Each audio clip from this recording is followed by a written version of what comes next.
Hello and welcome to Grand Tour Nation, your go-to source of information on the Grand Tour. That's my cat meowing outside.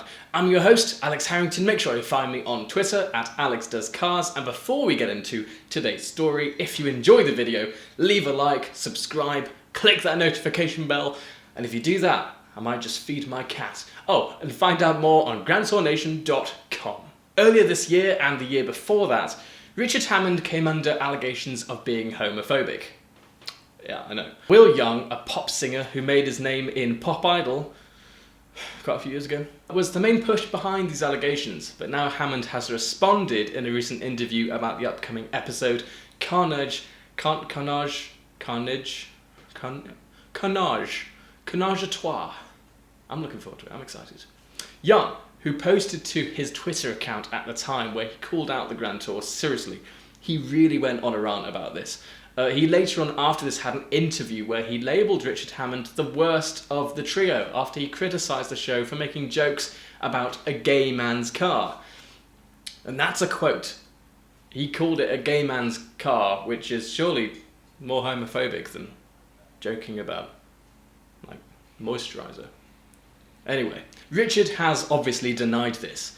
He said, "I made it plain at the time. I said that I'm not, and we're not remotely homophobic in the show. If anything, we're very glad to be in an increasingly inclusive society that welcomes everybody because gender or sexual orientation shouldn't stand in the way of anything. So that's all I've got to say on it, really." Does this have to be said for the Grand Tour? I'm not sure it does. James May was also asked about this in regards to the next episode and how it affects the way they write and produce their show. He said, "We make fun of people, but that's not quite the same thing. And we try to be inclusive in that everybody is equally open for mockery and division. Mainly ourselves, let's be honest." Well, yeah. "I'm not aware that we made any crass homophobic jokes or comments. I hope we didn't. I don't think we're running scared of cancel culture and all the rest of it, but I suppose unconsciously, and just like everybody else is in the world, we're probably reassessing the way we think about things, which is no bad thing at the moment because it's society and society is making progress and it must always move on." He also mentioned that he believes him and Jeremy and James are modern, progressive people.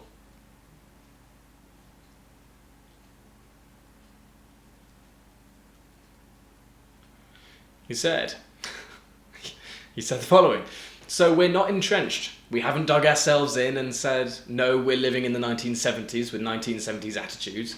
Make us a cup of tea, love. We're not doing that. We're actually quite modern people, I think. Except for Richard Hammond, who is obviously stuck in about 1955 in his E-Type Jaguar. But yes, on the whole, we're reasonably progressive, I hope." Not sure that's quite the right thing to say at the moment, with Hammond coming under fire, but we know what James means. Come on, this is ridiculous. Right, okay, so this is really interesting, obviously. The landscape of entertainment has changed. And according to Andy Willman, when I interviewed him, go and check that interview out somewhere there, I'm looking at the screen behind us, there. Amazon is quite tough, or rather tougher on close to the line jokes than how the BBC used to be with their team. I've noticed a slight change in how close they are to the mark. The latest episode, Lockdown, was really cheesy with its offensive jokes, which were basically stereotypes of Scotland, things like that. So really, I can't see a lot of change coming in the future. Although it should be noted that some viewers didn't like the change that we all noticed in Lockdown. It could be that they just didn't like that type of humour, which I expect it is. It's a very different humour to what Top Gear used to be, I suppose.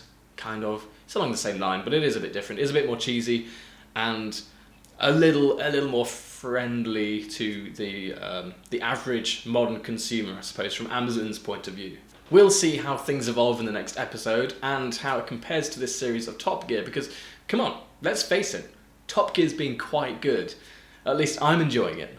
And before some of you complain that we shouldn't like Top Gear when Clarkson, Hammond and May are doing their thing, I don't think competition is a bad thing.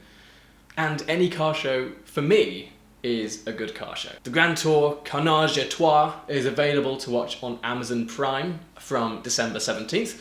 I'm excited to see it, even though I already have seen it, but I'm under embargo to not talk about it. Sorry. Want to keep up with the latest news? Go to grandtournation.com. Follow us on Facebook, Instagram and Twitter. Just search for Grand Tour Nation, we'll come up. And follow me at Alex Does Cars if you fancy it. See you soon, guys. Thanks for watching. Richard Hammond, homophobic. He's too small to be homophobic.